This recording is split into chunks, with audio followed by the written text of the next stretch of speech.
Boa tarde a todos, né? Boa tarde também para quem está assistindo aí pelo YouTube depois. A gente preparou essa live de hoje para falar um pouquinho de como proteger seus dados pessoais na nuvem. É um tema bem atual e tem preocupado bastante pessoas, né? Quando eu estou levando meus dados para a nuvem, estou confiando, né, em outra empresa, em outro player aí no mercado, como é que eu posso garantir essa proteção de dados pessoais? A gente tem visto algumas estratégias, algumas ações que as empresas têm feito. A gente vai trazer um pouco aqui nessa live e depois fica disponível para perguntas e para quem quiser tirar alguma dúvida.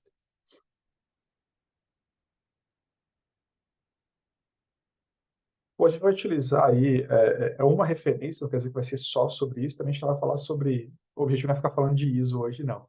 O objetivo é falar realmente sobre proteção de dados pessoais em nuvem, né? A gente tem uma ISO, só para quem não conhece, a 27018.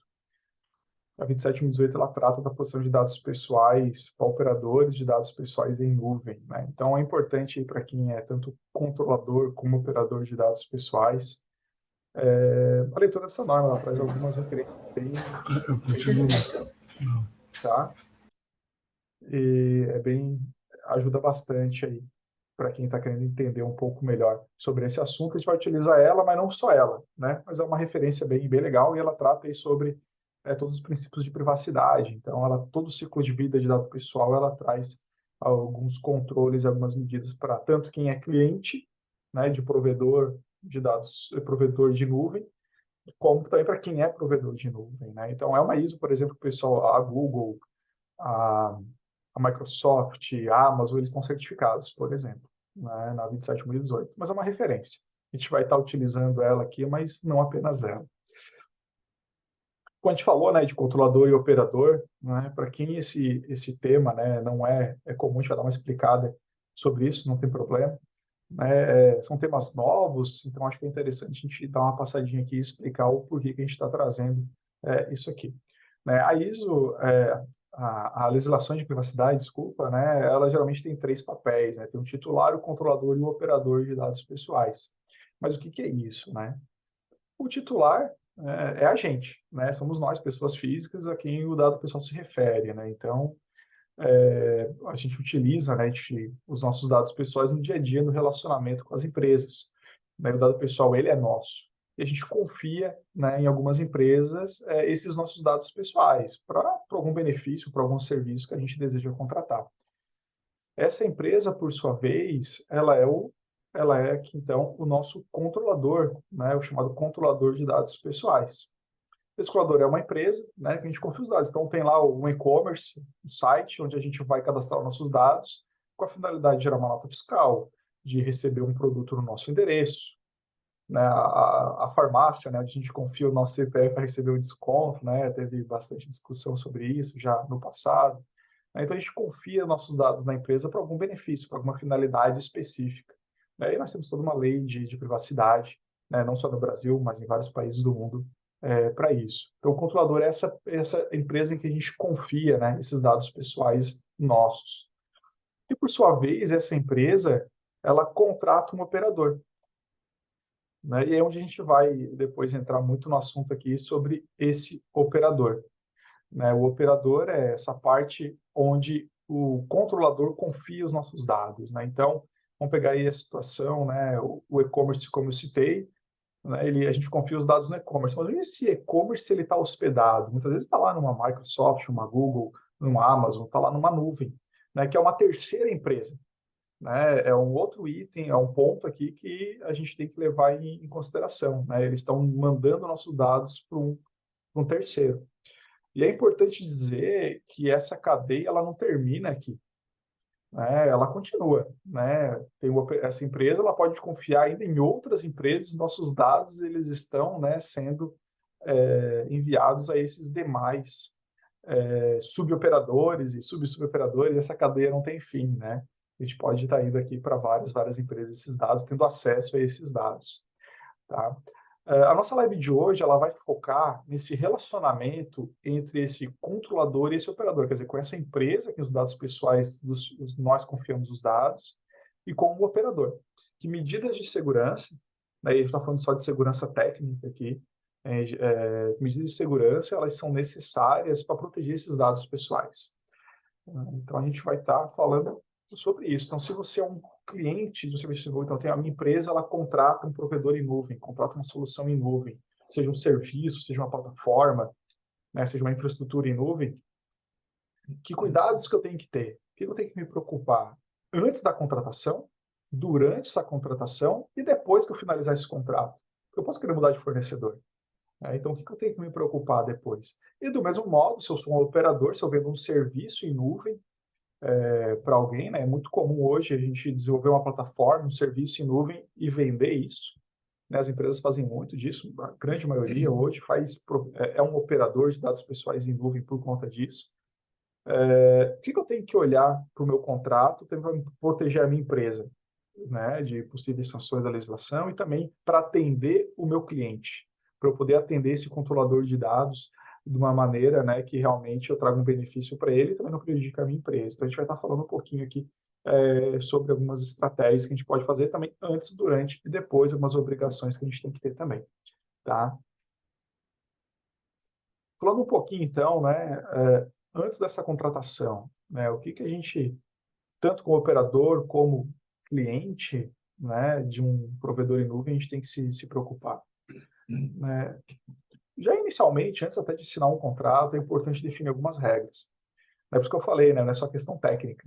A gente tem que olhar para questões aqui, no caso é contratual, organizacional, já prevendo, né, como esses dados vão ser transferidos, então, que medidas, às vezes, técnicas que vão ter que ter, ou como esses dados vão chegar até lá, né? Tem criptografia, não tem criptografia, é imprescindível ter ou não ter, quem é o responsável por essa transferência desses dados, é a própria empresa que está contratando, que vai ter acesso à plataforma e vai transferir esses dados para lá, que vai cadastrar, é o próprio titular, é o próprio o provedor, né, de serviço em nuvem, a empresa que fornece serviço em nuvem vai fazer isso.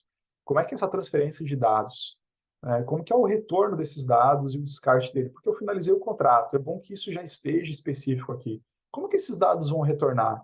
Porque pensando que o meu serviço hoje, eu contratei aqui um serviço de uma empresa, né, para registro de ponto dos meus colaboradores, por exemplo. Está lá na nuvem, hospedado na nuvem, eu estou utilizando esse serviço dessa empresa em modelo SaaS, né, um serviço em nuvem, as a service, né?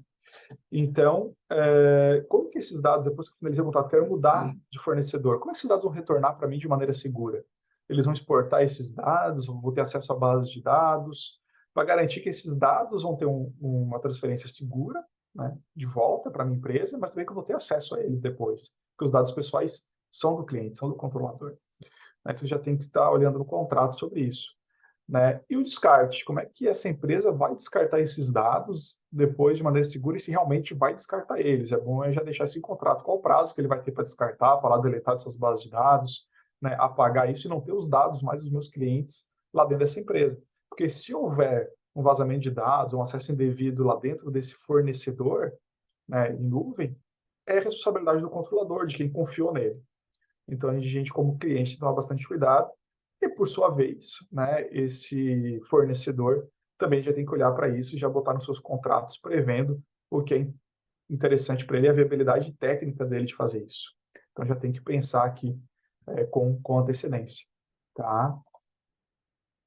Um outro ponto legal é definir, né, no contrato as finalidades para tratamento. Por quê? A empresa, né, o fornecedor em nuvem, ele não pode tratar os dados da maneira que ele bem entender, só porque está aqui na minha base de dados, está aqui na minha plataforma, então eu vou utilizar esses dados para fazer alguma outra análise ou levantar alguma outra informação sobre essas pessoas, né, assim como o Facebook faz, né? A gente não, uma empresa ela não pode fazer isso, de acordo com as legislações de privacidade. Então, tem que estar bem descrito nesse contrato que o operador, no caso o fornecedor em nuvem, ele só pode, né, realizar algum tratamento se o controlador autorizar. Né? Então, isso tem que estar em contrato já desde o início, deixar muito claro para as partes que funcionam dessa maneira. Tá? Então, qual é a finalidade desse tratamento? Né? É sempre o controlador, né? É sempre o cliente que vai determinar. E uma cláusula bem importante, mas que a gente acaba não vendo em todos os contratos, é a questão da confidencialidade. tá? É uma cláusula imprescindível, todo contrato tem que ter isso, né? Contrato de dados pessoais, porque realmente esses dados têm que ser garantidos por confidencialidade.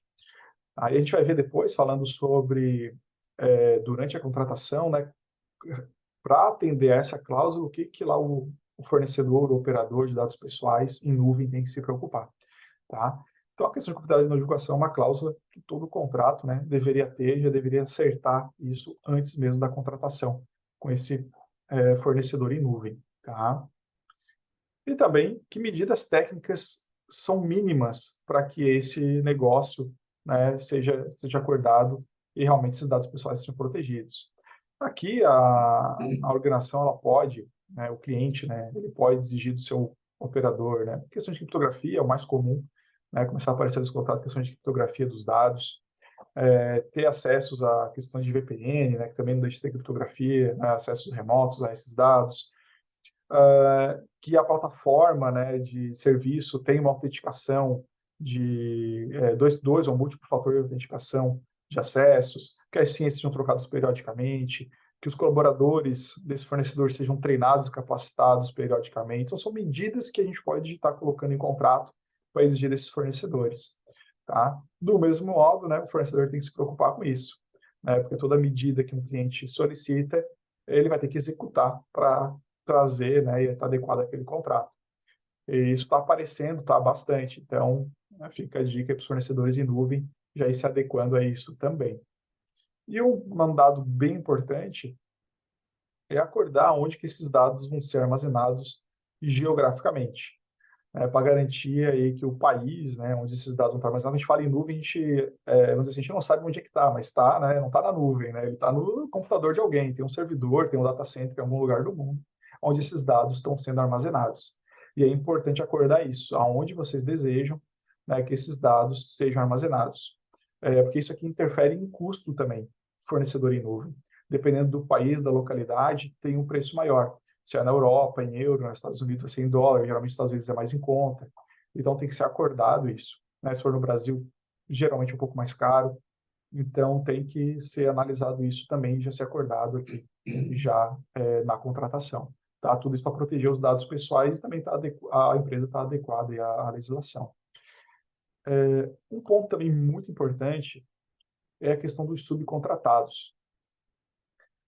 Como eu comentei antes, né, tem o papel do operador, mas também tem os suboperadores. Então, que a empresa, né, o fornecedor em nuvem, ele pode subcontratar, e ele tem empresas subcontratadas para o seu negócio, né, poder fazer os processos do seu negócio. Essas empresas subcontratadas vão ter acessos aos dados pessoais dos clientes.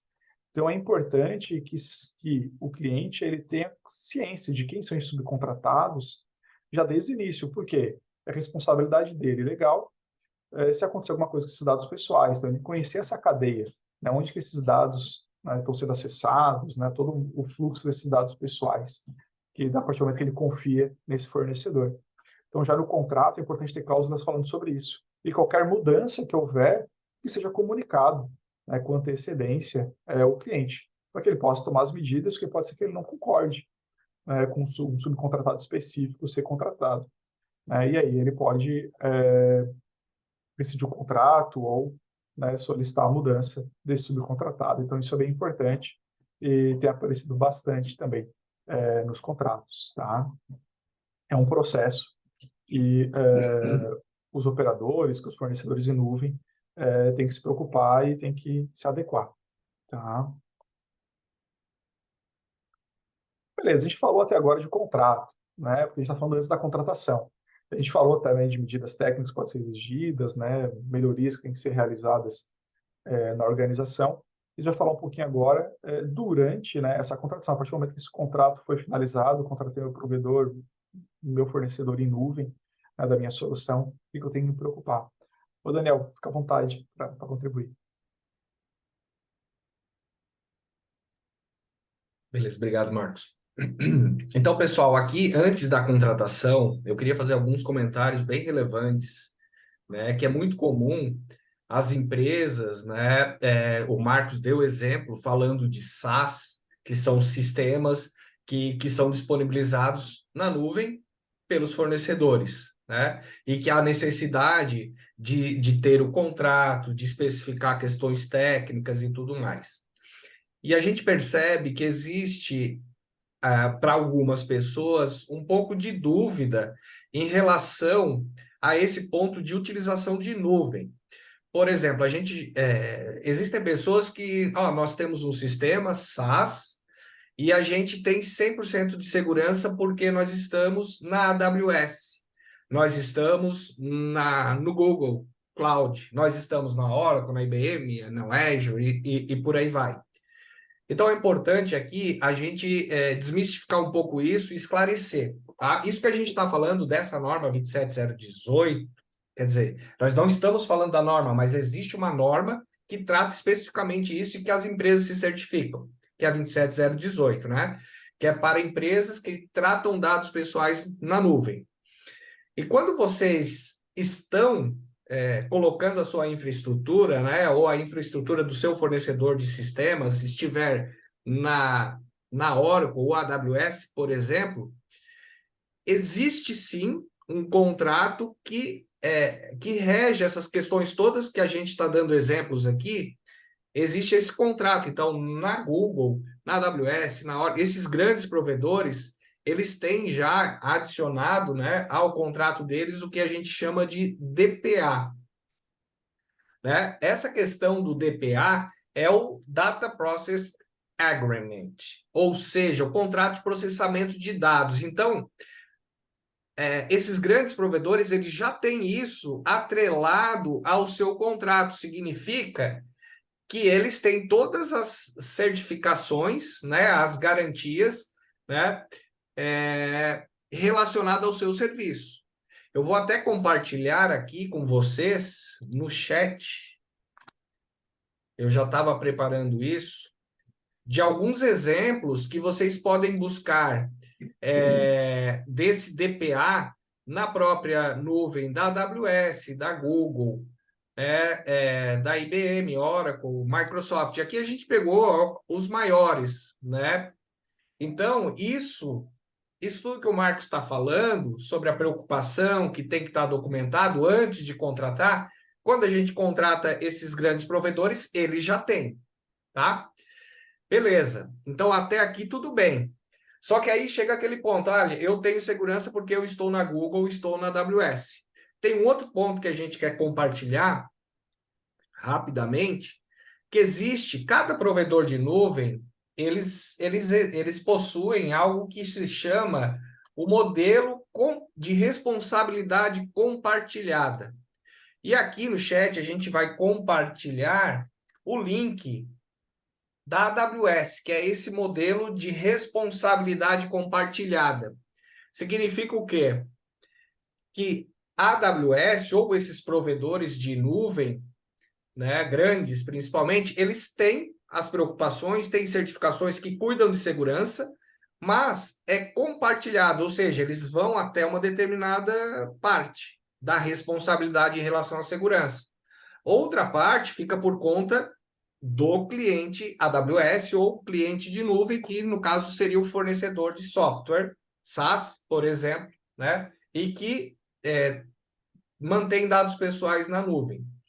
Então, existe muita responsabilidade desses fornecedores e que, às vezes, eles acreditam que por estar na Microsoft, na AWS, eles não precisam se preocupar com segurança. Muito pelo contrário, precisa sim. E aqui a gente só quis fazer essas menções, né, desses dois termos, o DPA e esse modelo de gestão compartilhada, para que fique mais claro para vocês sobre isso, né? E a importância de se preocupar com a segurança de quando se coloca em dados na nuvem, tá bom? Fala, Marcos. Obrigado, Daniel. E para quem está vendo a gravação, né, tudo isso que foi compartilhado aqui no chat vai estar no comentário embaixo do vídeo no YouTube, tá? Então, vai estar tudo lá, os links compartilhados durante essa live, tá?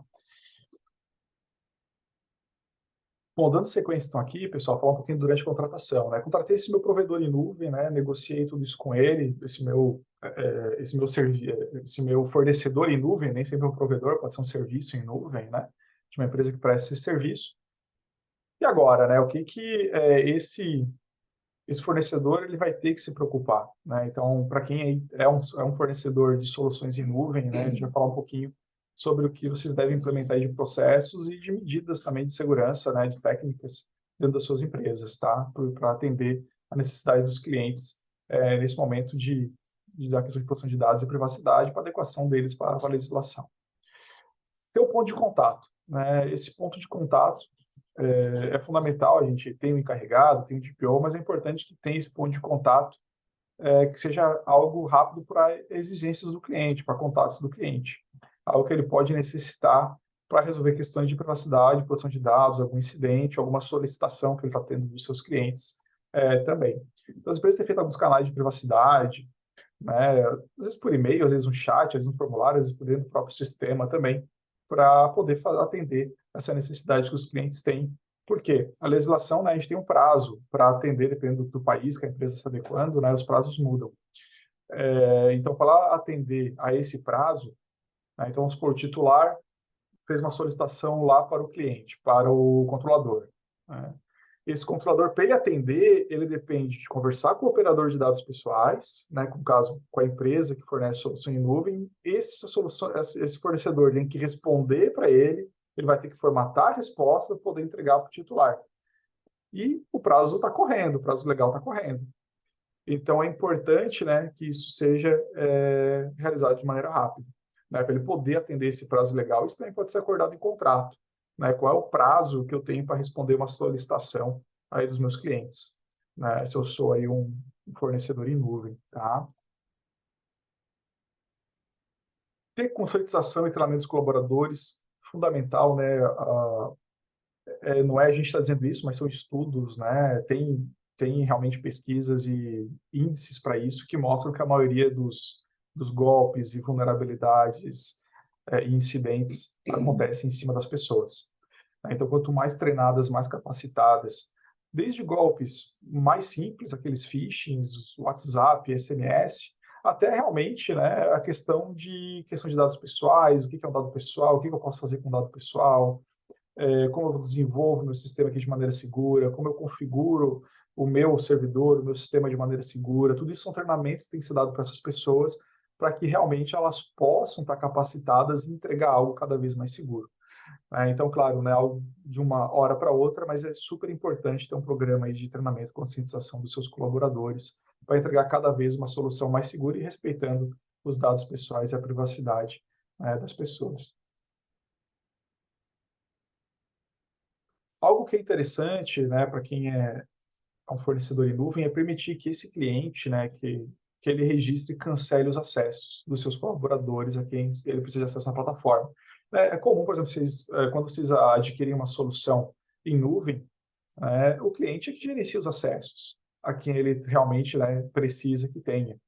Por que isso? É que eu estou tirando a responsabilidade do fornecedor em nuvem. Eu estou dizendo, olha, os teus colaboradores são gerenciados por você, né? É você que diz quem é que vai ter acesso aqui a essa plataforma, esse serviço que eu estou te oferecendo.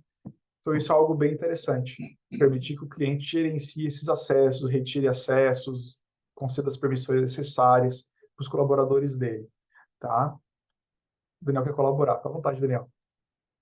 Legal, obrigado, Marcos. Em relação a isso tudo que a gente está falando, né? A gente tem duas visões. Você, como fornecedor de serviço em nuvem, né, precisa também, via contratos, se proteger, né, definir bem as responsabilidades, até onde vai as suas responsabilidades e até onde vai a responsabilidade dos clientes. Então, isso tem muito a ver com esse exemplo que o Marcos deu. Se eu, por exemplo, como um provedor de um sistema, de um SaaS na nuvem, né? Que esse meu sistema, ele tem muito dado pessoal cadastrado dentro dele. Só que quem cadastra esses usuários, quem dá as permissões, quem retira os acessos, dá os acessos, pode ser feito pelo cliente. Então, se o meu sistema está preparado e adequado, né, pensando lá em Privacy by Design, Privacy by Default, o meu sistema ele vai dar possibilidades para que o meu cliente faça esse controle. E se o meu sistema estiver preparado e eu via contrato, eu digo, olha, a responsabilidade por registrar os usuários, remover, alterar, isso tudo é por conta do cliente, não por conta do servidor, do provedor do serviço SaaS. Então, isso também é uma outra coisa que precisa ficar claro a nível de contrato, né? Qual é a minha responsabilidade enquanto operador de dados pessoais em nuvem, né? O meu sistema SaaS, e qual é a sua responsabilidade como cliente? Então, essas cláusulas, ela tem que estar nos dois, né? Tanto para o provedor de serviço SaaS em nuvem se proteger, quanto para o cliente também garantir, né, e exigir as responsabilidades do fornecedor.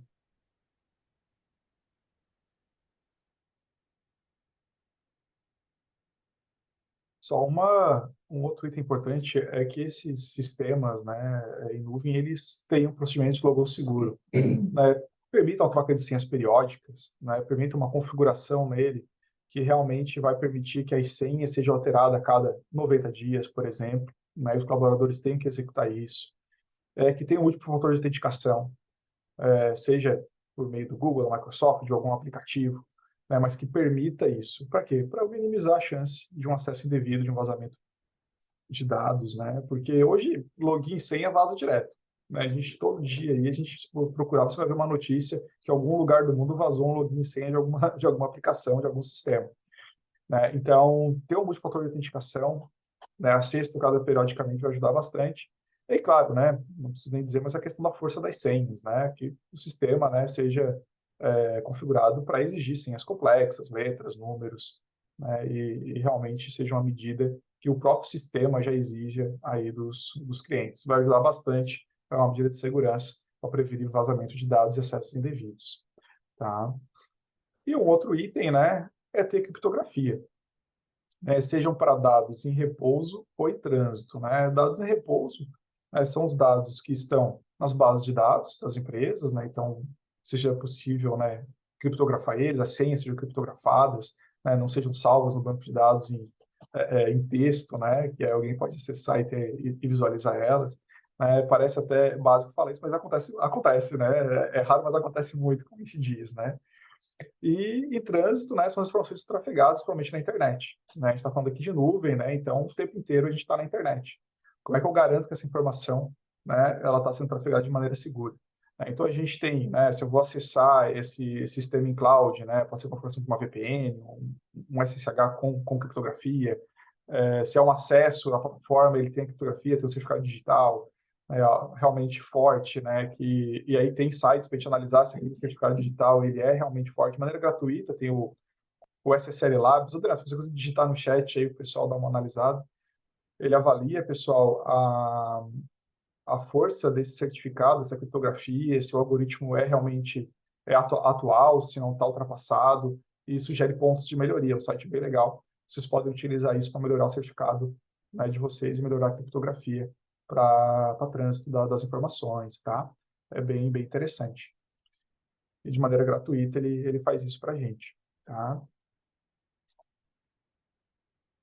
Daniel, fica à vontade. Deixa eu voltar aqui o slide. Legal, Marcos. Acabei de colar ali no chat o SS Labs que o Marcos comentou. E em relação a essa criptografia, né, quando a gente fala criptografia, alguns confundem esses termos, né? E o Marcos deu o exemplo de que, por incrível que pareça, ainda existem empresas, né, de sistemas que guardam as senhas em banco de dados em texto plano, né? Mas muitas empresas, a grande maioria, né, o que que eles fazem? Eles utilizam um algoritmo para guardar essas senhas em banco de dados de forma criptografada. Só que eles utilizam algoritmos, muitas vezes, extremamente fracos ou já ultrapassados, e guardando essa base de dados com os dados pseudo-anonimizados, não vai ser uma criptografia, né? Eles normalmente utilizam um algoritmo de hash, e essas senhas, se alguém roubar esse banco de dados com essas senhas, é muito simples de descobrir, né, qual é a senha verdadeira. Porque existem sites que tu pega a própria senha no formato de hash, né? Coloca no site a senha no formato hash, ela teoricamente criptografada, que todo mundo imagina, ele já vai dizer qual é essa senha em texto plano. Então, isso também é algo, né? Você como cliente de prestar atenção e exigir dos fornecedores de serviços SaaS, principalmente, tá? Muito legal, Daniel. E a gente tem, né, algumas medidas, né, para quem trabalha com desenvolvimento de software, né? Uma questão que é importante se preocupar para minimizar aí o risco de utilizar dados pessoais a fim de testes. É comum a gente encontrar isso, né? Empresas que pegam essas bases de dados dos clientes e é preciso testar a aplicação, uma nova funcionalidade e está utilizando aqueles dados em base de teste.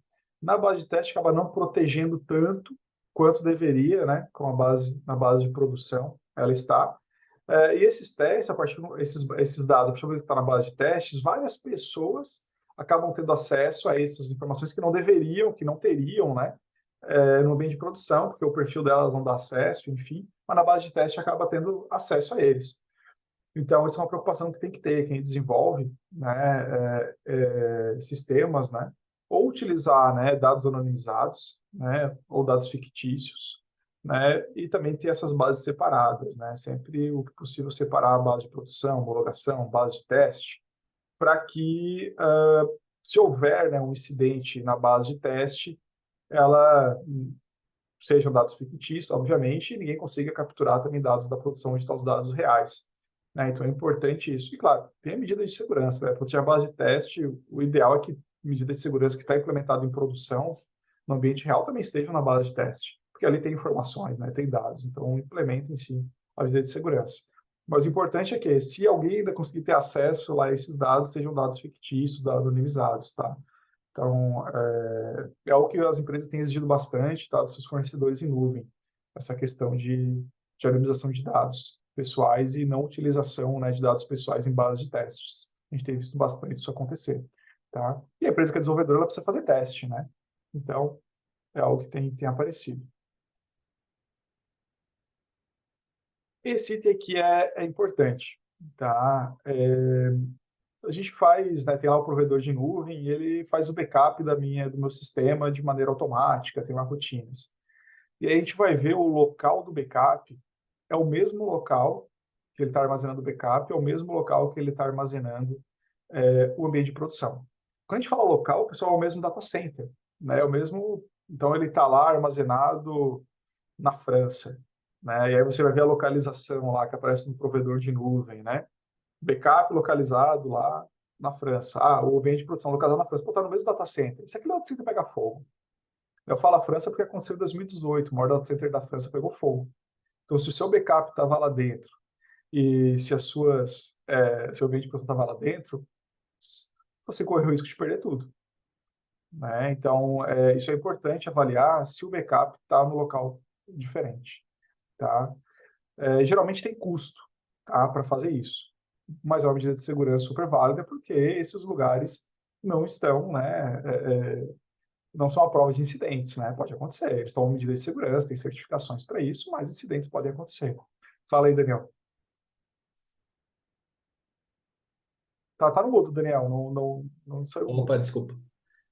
Em relação a backup, tem uma questão bem importante, pessoal, e de ser observada, né? A gente observa que a maioria das empresas hoje utilizam nuvem. Ah, meus dados estão ou na Google, ou na Microsoft, seja OneDrive, Google Drive, Forms, enfim. E a gente diz, não, lá tem backup. E realmente tem. Só que as pessoas acabam não lendo, né, adequadamente os contratos e acreditam que tem backup lá. Mas eu vou dar um exemplo. Se você excluir um arquivo e você tem um contrato, vamos supor o contrato inicial, né? Seja da Microsoft ou da Google, enfim. Você tem backup. Se você precisar, você consegue restaurar. Mas a gente não observa que inicialmente esses backups vão ficar 90 dias. E se após esse tempo a gente não identificou a necessidade de fazer um restore, né, que a maioria das empresas acaba não fazendo teste também, que é uma outra coisa uma outra prática muito recomendada, é fazer teste de recuperação do backup. Então, muitas empresas, como não fazem esses testes, acabam fazendo backup e, às vezes, esse backup ele pode estar corrompido ou por alguma razão. E aí, quando a empresa vai tentar restaurar o backup que ela tem na nuvem, esse backup pode não funcionar, tá? Então, é importante ficar atento quanto a isso, tanto você como cliente de nuvem ou cliente de um sistema de nuvem SaaS, ou você também como provedor de serviço SaaS, né? Então, essa questão de backup ela é muito relevante e diria que é a dor número um que as empresas, né? Talvez elas não consigam enxergar, né? Por este motivo, nós temos backup, mas elas vão só perceber este problema, elas vão ter a dor quando precisar e não funcionar. Então, essa questão é extremamente importante.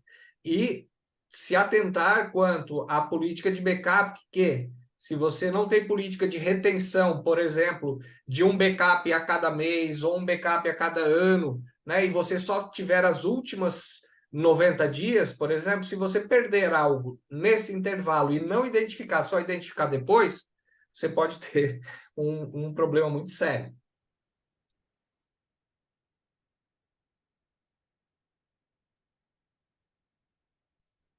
Bom, um item que é super importante quando a gente fala em proteção de dados pessoais é manter log, né?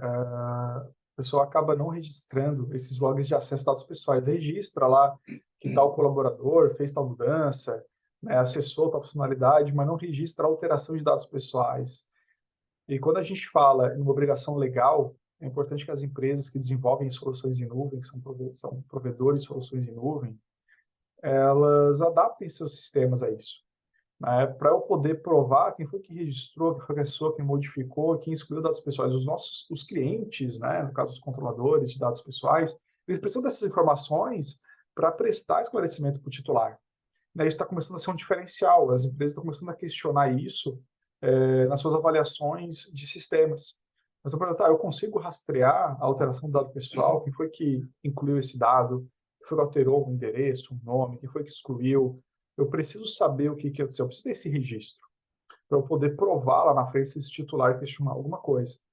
Né? Empresas que trabalham com grande volume de dados pessoais, elas precisam ter toda essa rastreabilidade. E aí o importante, né, é proteger esses logs, porque não adianta eu registrar isso e alguém conseguir lá apagar ou alterar esse log. E aí eu vou ter uma fraude. Né? Então tem que proteger esses logs de uma maneira, guardar por um tempo legal, eles também, a temporalidade é bem importante, né, porque eu posso, né, ter uma solicitação de titular daqui a alguns anos, então eu tenho que guardar isso. Outra questão é ter acessos individuais, né? Garantir realmente que as pessoas elas estão tendo acessos individuais para alterar esses dados aos sistemas, né? Tudo mais, para eu poder, né? A gente fala que é um não repúdio, né? A pessoa ela não consegue dizer que não foi ela que fez. Então é super importante isso. Cada um tem acessos individuais, sejam os colaboradores da empresa, né? E possibilidades para o cliente também dentro dos sistemas, tá? Esse passo a gente vê que ele ainda está bem imaturo na maioria dos sistemas, né? Essa questão de registro de dados pessoais, né? Do que aconteceu com o dado pessoal dentro do sistema. Então, é bem importante que isso aqui seja desenvolvido e mantido para atender, né, a legislação e também o controlador de dados poder ter acesso às informações quando for necessário. E aí, né, lá no contrato a gente viu, né, que o fornecedor ele deve notificar o cliente, né? Deve ter processos para isso. E que processos são esses, né? A gente trouxe aqui 4 exemplos, né? O primeiro é o tratamento, né, que viola o acordo ou legislação. Acontece isso, tá, pessoal? Do cliente, ele solicitar para o fornecedor, né, alguma mudança no sistema, uma customização ou um tratamento diferenciado com aqueles dados pessoais. E aí, o operador, né, o fornecedor, ele vai avaliar aqui e vai ver, opa, tá estranho. Eu acho que isso aqui não tá legal. Vai consultar o seu jurídico, vai consultar a sua área de privacidade também e vai verificar que isso pode ser algo que pode violar a legislação e também viola o contrato, né, as finalidades que foi determinado. Ele tem que notificar o cliente, olha, isso não está de acordo, por isso. A gente já pegou uns 2 casos, assim, de clientes nossos que tiveram solicitações e a gente teve que se pronunciar para o cliente e dizer, olha, isso não está de acordo com a legislação porque não está de acordo com os princípios de privacidade, uma finalidade de tratamento, não está de acordo. Né? E aí o cliente até entendeu e realmente viu que estava errado naquela ocasião ali, e o tratamento não foi para frente. Então é importante que tenha esse procedimento para alertar o cliente, né, de situações assim. Incidentes, né, obviamente, se acontecer algum incidente com uma violação de dados pessoais no sistema, na empresa, né, notificar os clientes sobre isso, para que ele possa avaliar e ver se tem necessidade de notificar a Autoridade Nacional de Proteção de Dados ou notificar os titulares de dados, então tem que ter esse canal de comunicação. Divulgação dos dados pessoais para a NPD. A NPD está tendo um trabalho, né, de solicitar para algumas empresas, né, evidências de como aqueles dados foram tratados, e até algumas empresas estão respondendo sobre isso. Então, pode ser, né, que em algum momento isso chegue para você e pode ser necessário notificar a NPD ou informar a NPD sobre algum tratamento sendo realizado, e tem que notificar o cliente, olha, a NPD esteve aqui e solicitou, recebeu um e-mail aqui da NPD solicitando tais informações, legalmente a gente tem que enviar, estou te notificando para você estar ciente. Pode acontecer. E também mudança de subcontratados, né? A gente falou lá sobre isso, tem que ter um procedimento aqui para notificar o cliente. Então, vou mudar um fornecedor e trata dados pessoais daquele cliente.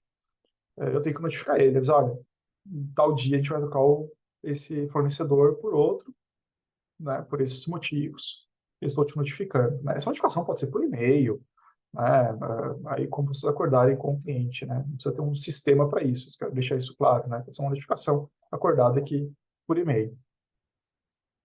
Eu digo por e-mail para ter uma evidência, tá? Sempre deixar essas informações, pessoal, registradas, né? O conselho é não façam verbalmente, né? Ou pelo WhatsApp, que dá para editar, né? Agora tem a função de editar, excluir, enfim.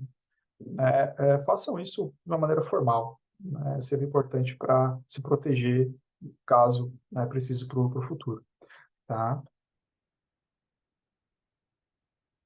E um item bem importante tenha, né, pelo menos anualmente, uma análise independente de segurança.